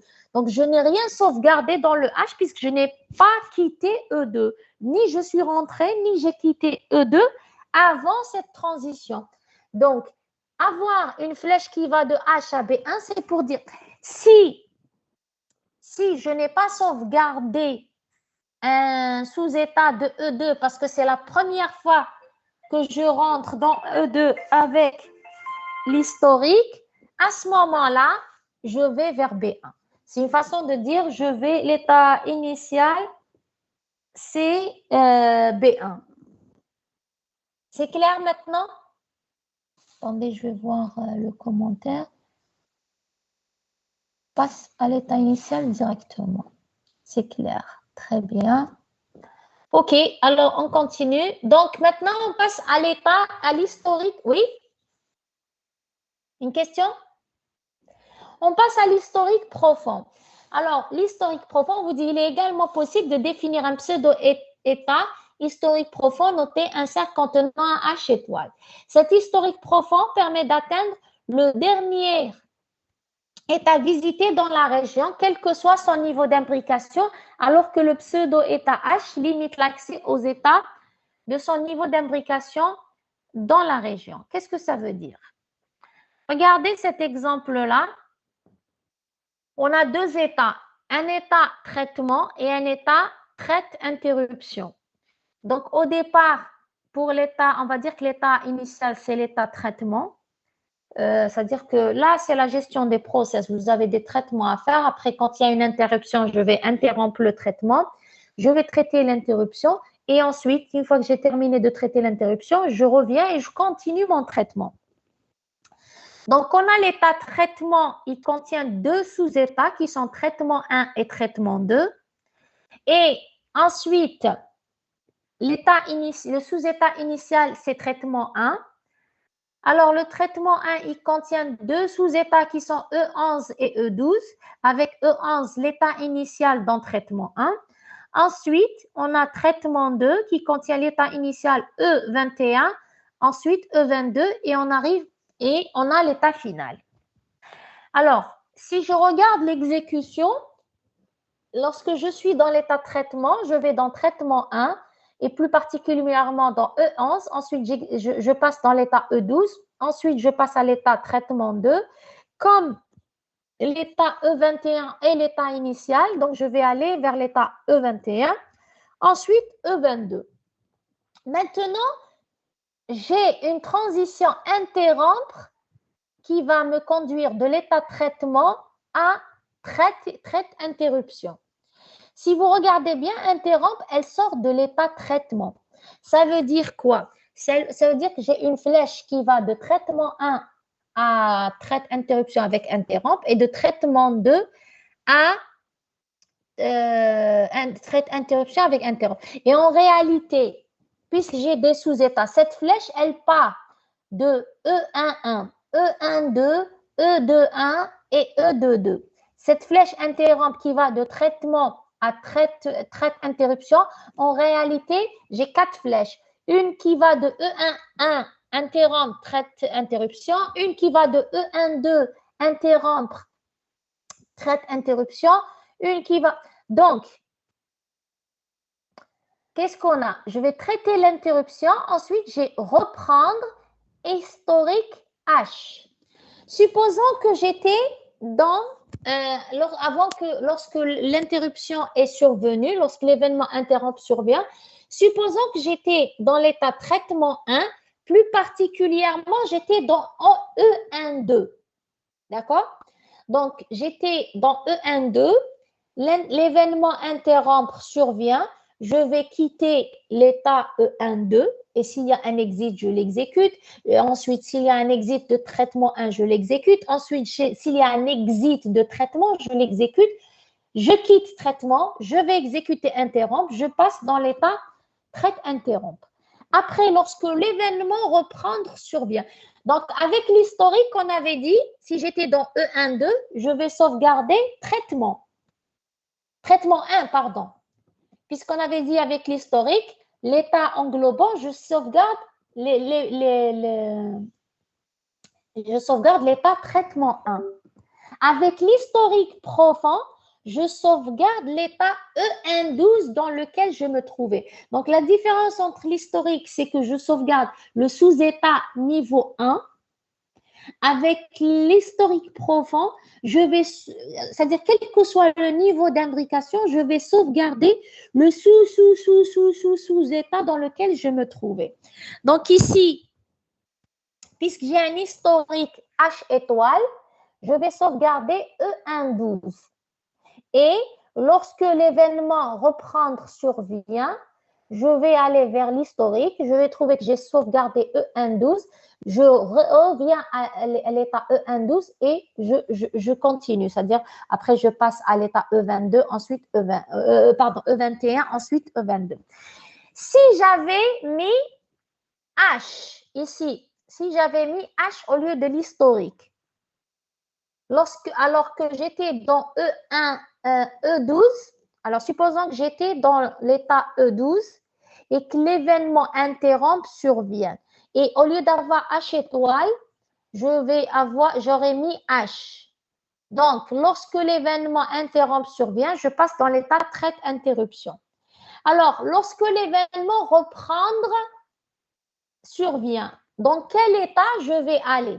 Ou dans quel sous-état je vais aller? On serait retourné à traitement 1, mais au niveau de E11. Exactement. Si j'avais mis l'historique, j'aurais sauvegardé traitement 1. Donc, je reviens à traitement 1. L'état initial de traitement 1, c'est E11 et je vais aller à E11. Avec l'historique profond, je ne sauvegarde pas traitement 1, je vais sauvegarder directement E12. Ce qui veut dire lorsque l'événement reprendre survient, je vais aller directement à l'état E12. Tout le monde a compris la différence entre l'historique et l'historique profond? L'historique, je sauvegarde le niveau 1. C'est soit traitement 1, soit traitement 2. Avec l'historique profond, si par exemple, j'étais dans le niveau E12 et qu'à l'intérieur de E12, j'avais par exemple E21, E121 et E122 et que par hasard, j'étais dans l'état E122, ben, j'aurais sauvegardé E122 parce que c'est l'état, le sous-état dans lequel je me trouvais. D'accord? Donc, ou on sauvegarde le niveau 1 ou on sauvegarde le dernier niveau d'imbrication. Avec H, je sauvegarde le niveau 1. Avec H étoile, je sauvegarde le dernier niveau d'imbrication. Des questions? Alors, les points de connexion, le comportement par défaut d'un diagramme d'état composite, je rentre par l'état initial, puisqu'en fait, l'état initial ici, c'est ce qu'on appellera l'état initial par défaut. C'est quand je vais dans un état, je vais directement aller vers cet état initial. Mais on va voir qu'on peut rentrer autrement ou considérer les traitements finis quand l'état final est atteint. Donc, ça, c'est le comportement par défaut. Dans ce cas, aucun problème ne se pose car on utilise des transitions ayant pour cible ou pour source la frontière de l'état composite. Par conséquent, les points de connexion sont inutiles. C'est quoi un point de connexion? On vous dit le problème se pose lorsqu'il est possible d'entrer ou de sortir d'un état composite de plusieurs façons que celle définie par défaut. Une transition visant directement un autre sous-état que l'état initial, une transition ayant pour source un sous-état visant un état externe. Dans ce cas de figure, la solution est d'utiliser des points de connexion sur la frontière de l'état composite. Alors, quand est-ce qu'on parle de points de connexion? Rappelez-vous, on avait dit qu'un état, dans un état global, il pouvait être représenté de façon simplifiée. C'est-à-dire, j'ai le nom de l'état et les deux rectangles au coin arrondis avec un lien entre les deux. Après, l'état composite, il est décrit ailleurs. Il est décrit dans un autre diagramme d'état, le détail. Maintenant, si mon diagramme contient la représentation par défaut qu'on avait vue, ça veut dire que si j'ai une flèche qui va vers EK, une flèche qui s'arrête ici, automatiquement, ça suppose que j'ai un état initial de EK et la flèche entrant, elle va aller à EK1 qui est l'état initial. Après, les sorties aussi, je ne sais pas quelles sont, parce qu'on avait dit un état, il peut sortir, on peut sortir de n'importe quel sous-état d'un état composite. Donc, si j'ai une flèche sortante, si elle est liée à tous les sous-états, c'est une flèche sortante, une seule. Par contre, regardez ici, j'ai une entrée qui est entrée 1,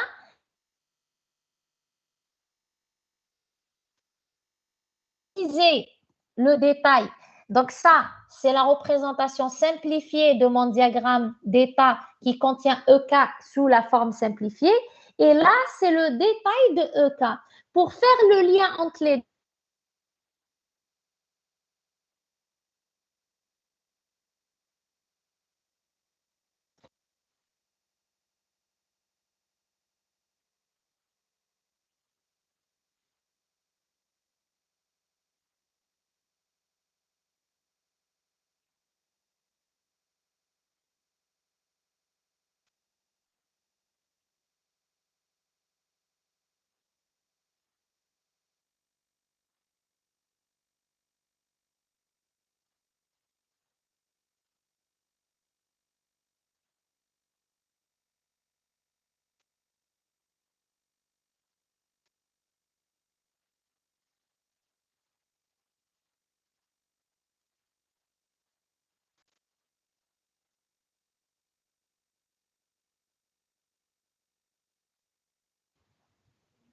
c'est bon?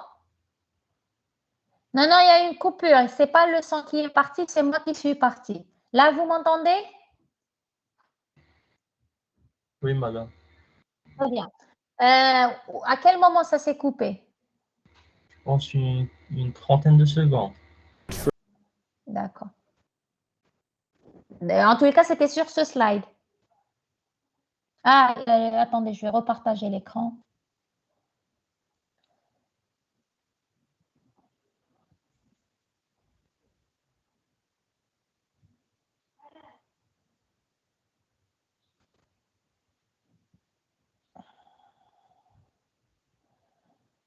Alors, je recommence. Et là, ça s'affiche? Oui, madame. Très bien. Donc, je disais, lorsqu'on a quand on a un diagramme, ou par exemple, alors, il faut imaginer que EK, c'est un diagramme d'état composite, mais qui est dans un diagramme plus global. Je n'ai pas mis le détail. Parce qu'on parle de points de connexion, quand j'ai une représentation simplifiée ici, et ailleurs, j'ai le détail de EK. À ce moment-là, si j'ai des transitions qui vont aller vers EK, je sais que la transition qui va aller, elle va aller vers le sous-état initial de EK qui est dans notre cas EK1. Donc, si j'ai une transition T vers EK, forcément, dans le détail, je sais qu'elle va aller directement à EK1. Par contre, si je veux qu'une transition d'un autre état va, si je veux qu'une transition va à EK2 directement,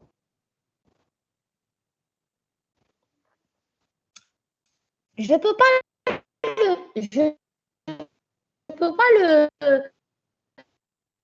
le réduire ici. Alors, qu'est-ce que je fais? Je mets un cercle pour dire j'ai eu 1 vers EK et dans le die, je vais E1, en fait, elle a une flèche qui sort de EK directement. Ça veut dire que cette flèche, on avait dit, elle sort de tous les sous-états de EK. Mais si j'ai des flèches qui sortent d'un état particulier, de un ou l'autre, là, pour savoir de quel sous-état elle sort, je dois rajouter les sorties. Là, on a eu par exemple deux sorties, sortie B et sortie A. Et dans le détail, j'aurai, en fait, qu'est-ce qui va se passer?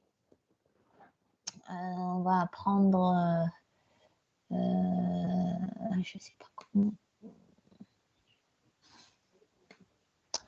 Est-ce qu'il y a moyen d'effacer d'un coup? C'est quoi ça, partager? Non. Non, je ne veux pas partager. Importer. Les autres participants. Envoyer. Il n'y a pas moyen d'effacer d'un coup. Bon, on va le mettre de côté. Donc, je disais, je reprends.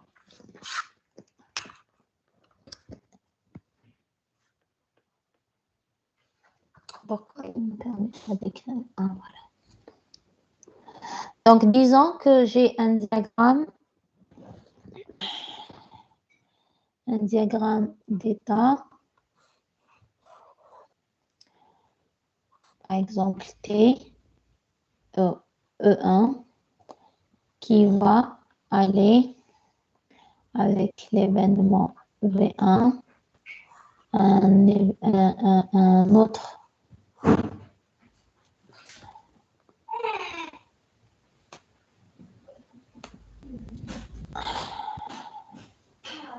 Bon, attendez.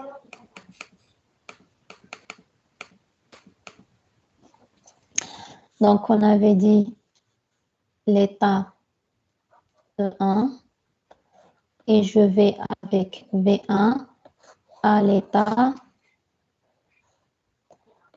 E2. Et E2, je vais dire que c'est un état composite. D'accord? Maintenant, ailleurs, ici, je vais avoir une description, c'est un autre diagramme, hein, plus détaillé de E2. Donc, j'ai un état initial.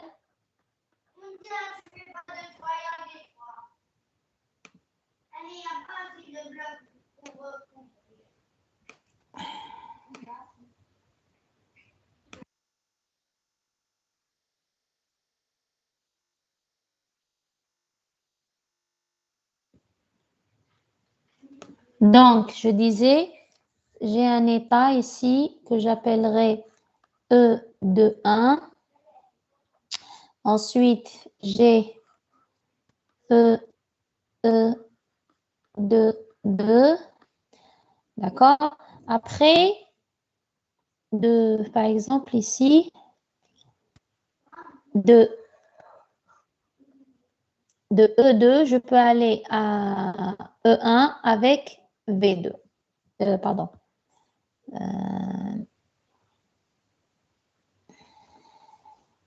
Avec l'événement V2.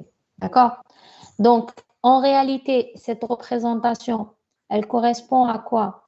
Elle correspond à V1 qui va venir ici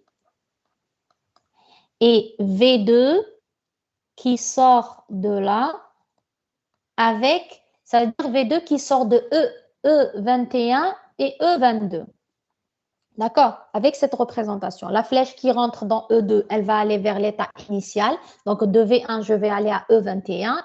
Et la flèche qui sort de E2, V22, elle sort de E2. Ça veut dire qu'en réalité, elle sort de E21 et de E22. Maintenant, si je veux exprimer ici le fait que j'ai une transition, alors j'ai E3. Attendez 2 secondes. Hein. Je reviens dans 2 secondes.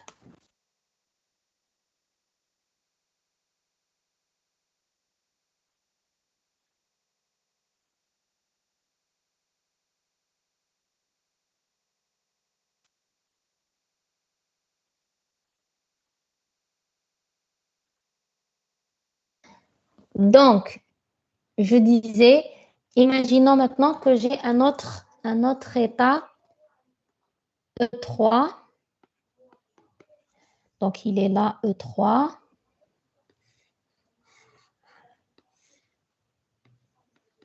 E3. Mais je peux de E3 aller directement à E22. Donc, de E3, je veux aller directement à E22 avec V3. Comment je peux représenter ça? Là, je n'ai pas le détail ici sur le diagramme qu'on a ici sur ce diagramme. Je n'ai pas le détail pour préciser que E2, E3, il va aller vers E2, mais pas vers l'état initial, mais vers E22 avec l'événement V3. Eh bien, ce que je ferai ici, je vais faire l'événement V3, et je vais mettre un point d'entrée. Le point d'entrée, c'est un cercle qui ne contient rien, d'accord?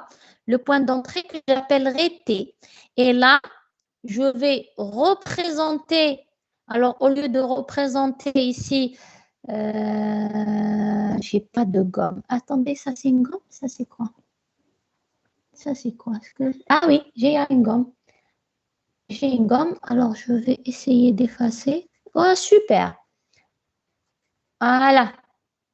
Donc, ce que je vais faire ici, et je reviens à mon stylo.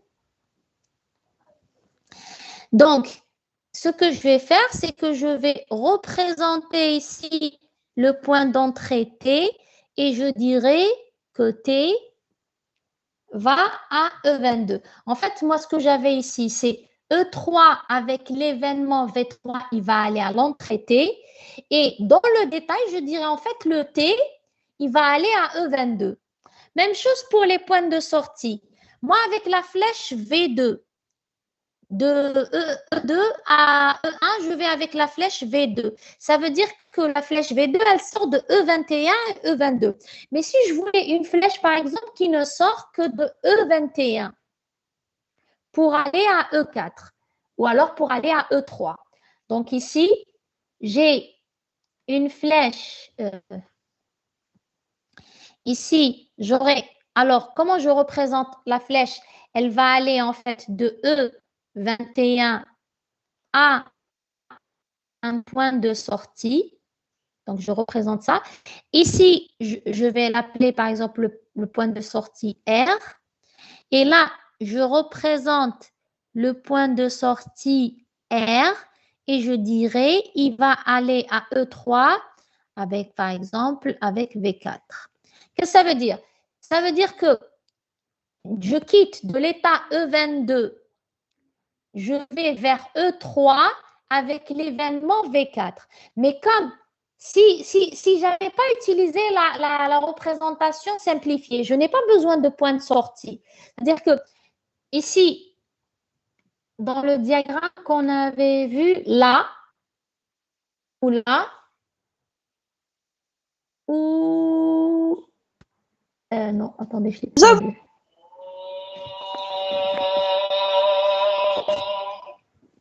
Ou là, j'ai mis les états composites dans le diagramme global. Là, je n'ai pas besoin de points de connexion. Quand est-ce que j'ai besoin des points de connexion? C'est lorsque j'utilise mon diagramme composite de façon simplifiée dans un diagramme et ensuite, je fais le lien avec… Alors là, c'est une sorte de ref, hein. C'est une sorte de ref pour un diagramme d'état. C'est une référence à un autre diagramme qui est décrit ailleurs.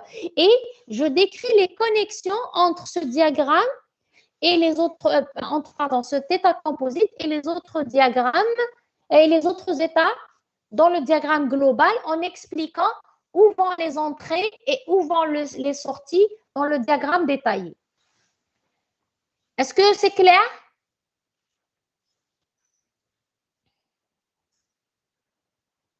Est-ce que c'est clair? Donc, on vous dit une unique transition d'achèvement dépourvue de garde relie le pseudo-état source, donc c'est le point de connexion, à l'état référencé. Je ne mets rien sur la transition ici. Pourquoi je ne mets rien sur la transition? Parce que ce que je mets sur la transition, il est là. Regardez, c'est là où j'ai mis la transition V l'événement V3, je l'ai mis ici. Donc, finalement, de ce point T à E22, je ne mets rien parce que la transition, je l'ai décrite dans l'état global. Ensuite, les points de connexion offrent ainsi une façon de représenter l'interface d'un état composite en masquant l'implémentation de son comportement. Donc, je n'utilise pas les points de connexion quand le diagramme, l'état composite, il est décrit dans le détail, dans l'état global. Le concept de point de connexion, c'est lorsque j'utilise la forme simplifiée pour dire, en fait, où vont réellement les flèches que je fais rentrer dans EK et les flèches qui sortent de EK, de quel sous-état elles sortent. Alors, les pseudo-états initiaux et finaux sont des points de connexion sans nom. Voilà, l'état initial. Ce sont les points de connexion, on va dire, par défaut. Alors, exemple. Ici, par exemple, vous avez l'état distribué boisson. Il contient l'état initial vérifié crédit. Ensuite, crédit insuffisant. Ça suppose que quelque part, dans un diagramme d'état global, j'ai un état qui s'appelle distribué boisson qui est représenté de façon simplifiée, qui va contenir un point de connexion de sortie crédit insuffisant qui va m'envoyer vers un autre état. Après, je sors de crédit vérifié, crédit supérieur égal à prix. J'ai préparé boisson. J'ai 2 points de sortie possibles. Soit ça veut dire que préparer boisson est un état composite qui est décrit dans le détail, dans un autre diagramme d'état. J'ai 2 sorties possibles. Produit épuisé ou erreur matérielle. Dans les 2 cas, je vais avoir une sortie pour l'état composite distribué boisson qui est erreur boisson non distribuée. L'entrée ici, c'est test opérateur. Alors, le dernier point, est-ce que c'est clair? Est-ce que vous avez des questions? Est-ce que c'est clair? Séance. Ah, vous avez un cours après? OK. Donc, alors, j'arrête ici. Vous avez maintenant un cours à 15h30. D'accord, d'accord. En tous les cas, je vais vous envoyer la série de TD pour jeudi. Très bien. Il nous reste juste le parallélisme. On va le terminer la prochaine fois rapidement. Alors, je vous enverrai ce soir… pardon? Pardon, s'il vous plaît, vous pouvez nous envoyer le cours de la dernière fois, diagramme de machine déjà, le début et ce cours. Oui, j'envoie généralement le support de cours à la fin du chapitre. Oui, parce que… Donc, et je vais vous envoyer aujourd'hui le support de cours, la série de TD à préparer pour jeudi, les exercices à préparer pour jeudi. Vous me les envoyez avant jeudi 9h. Qu'est-ce qu'il y avait d'autre? Pour le TP, il n'y a pas encore d'assistante de TP à le corriger. Je n'en vois pas, je l'ai fait au tableau. Le corrigé de la série. Donc, qu'est-ce que je disais? Pour le TP, on vous a rajouté 2 séances le mercredi, je crois, de 10h à midi. Je ne me rappelle pas bien de l'horaire. Donc, c'est les séances que je vais prendre, moi. Mais comme on n'a pas encore un autre assistant pour faire les 4 autres groupes, je vais vous proposer de vous faire une séance d'1 heure. Peut-être le jeudi, on va faire 2 heures de TD, 1 heure de TP, ou le samedi, à vous de voir. Je vais envoyer un mail à la déléguée. Je vais vous envoyer les exercices à préparer pour le TP et on les corrigera. 1 heure suffit largement pour corriger le TP si vous l'avez préparé. Donc, je vais vous envoyer aujourd'hui en ligne, oui, en attendant qu'on ait un assistant, une assistante. Une assistante, donc c'est pour ça que je vous ai proposé peut-être le jeudi ou le samedi pour pouvoir faire la séance de TP de cette semaine, pour ne pas perdre de temps, c'est-à-dire je peux faire une séance pour tout le monde, le temps qu'on ait une assistante de TP et pour qu'on puisse faire les TP en présentiel, chacun va prendre ses groupes. Donc, j'envoie tout ça par mail à votre délégué. Merci pour votre attention. Donc, passez à basculer à l'autre cours. Merci pour votre attention. Au revoir.